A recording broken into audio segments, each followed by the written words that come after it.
একটা প্রাসের সর্বোচ্চ উচ্চতা নির্ণয় করতে বলছে, তুমি প্রাসটাকে নিক্ষেপ করছো 20 মিটার পার সেকেন্ড বেগে, অ্যাঙ্গেল দেওয়া আছে 30 ডিগ্রি, ভাইয়া ম্যাক্সিমাম হাইট বের করা তো কোনো ব্যাপারই না। ফর্মুলা ছিল ভাইয়া ইউ সাইন থিটা নট, তার উপর ব্র্যাকেট যদি নিজের সেই বড় হয়ে যায় তাহলে তো আসলে একটি সমস্যা, ডিভাইডেড বাই 2g, এটাই ছিল ফর্মুলা, তাই না ভাইয়া? ইউ নটের মান বা ইউ এর মান দেওয়া আছে 20, ভাইয়া থিটা নটের মান দেওয়া আছে 30, জি এর মান 9.8, বসাই দিলাম সলভ। না, থিটা নট কি ছিল? থিটা নট ছিল নিক্ষেপণ যে বেগ আছে সে আনুভূমিকের সাথে কত কোণ উৎপন্ন করছে।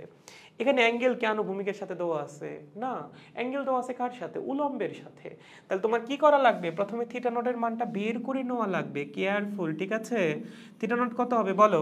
এই টোটাল অ্যাঙ্গেল হচ্ছে 90 ডিগ্রি, এতটুকু হচ্ছে 30 ডিগ্রি, তাহলে এই অবশিষ্টটুকু কত হবে? 90 মাইনাস 30 মানে কত? 60 ডিগ্রি। বুঝছিস? সহজ। তাহলে থিটা নটের মান কিন্তু 30 বসানো যাবে না, কারণ আমাদের যে নিক্ষেপণ কোণ সেটা হচ্ছে নিক্ষেপণ বেগটা আনুভূমিকের সাথে কত কোণ উৎপন্ন করতেছে। উলম্ব এবং আনুভূমিকের মধ্যবর্তী কোণ সবসময় 90 ডিগ্রি, তাহলে এই অ্যাঙ্গেল যদি 30 ডিগ্রি হয়, নিক্ষেপণ বেগের অ্যাঙ্গেল যদি উলম্বের সাথে 30 ডিগ্রি হয়, আনুভূমিকের সাথে কত হবে?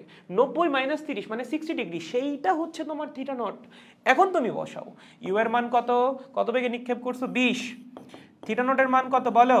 60, তার উপর হবে স্কোয়ার, নিচে হবে হচ্ছে 19.6, sin 60 এর মান কত? √3/2 মানে হচ্ছে 10√3, তার উপর স্কোয়ার মানে 19.6, এখান থেকে কত আসবে? 3, 100 মানে হচ্ছে 300 ডিভাইডেড বাই 19.6, ঠিক আছে? 15 দশমিক সামথিং হবে মোস্ট প্রবাবলি। দাঁড়াও ক্যালকুলেট করি, কত আসে? 300 ডিভাইডেড বাই 19.6, 15.3, 15.3 মিটার, ঠিক আছে? এইটা হবে হচ্ছে আমাদের অ্যান্সার। দেখেন বুঝছেন কিনা? খুবই খুবই খুবই সহজ।